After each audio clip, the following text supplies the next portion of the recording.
नमस्कार जय जगन्नाथ। आज आम बनवा आज सोमवार।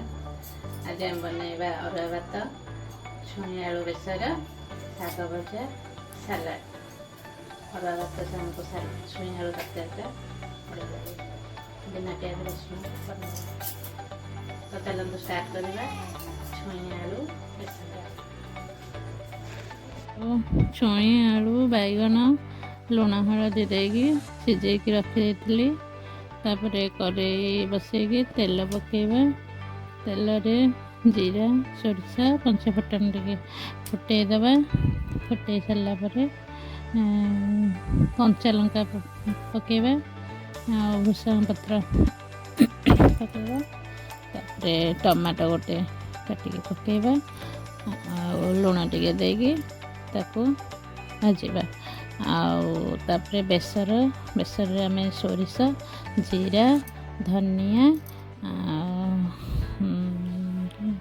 अदा टिके सुखिला लंका गोटे ताको बाटिकी रखी तापरे से बेसरटा पकेबा।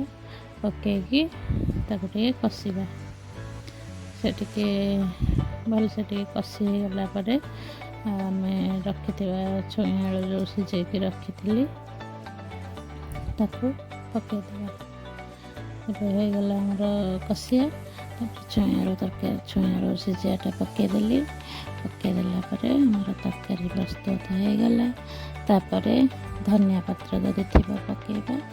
आम पाखे धनिया पत्र ना पकेनी आमर हो गला छुई आलू तरकारी।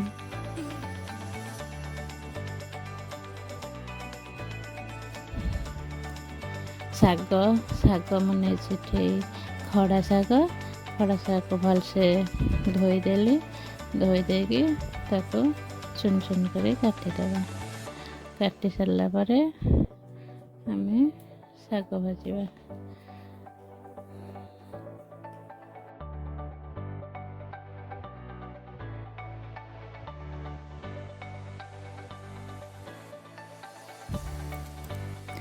कड़े बसैबा। कड़े तेल पकेबा।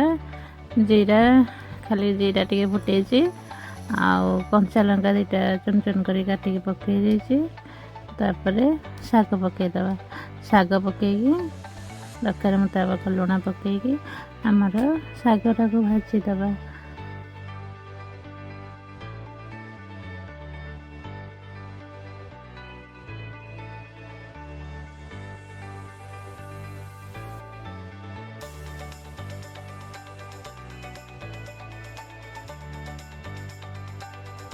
होगा आमर शाग भजा। तापरे सालाड करदेबा। काकुड़ी लेंबू लंका देके सालाड करदेबा। तापरे सर्व करिबा भात शाग भजा सालाड छुई आलू तरकारी। होगा आमर सोमवार बिना प्याज रसुण लंच।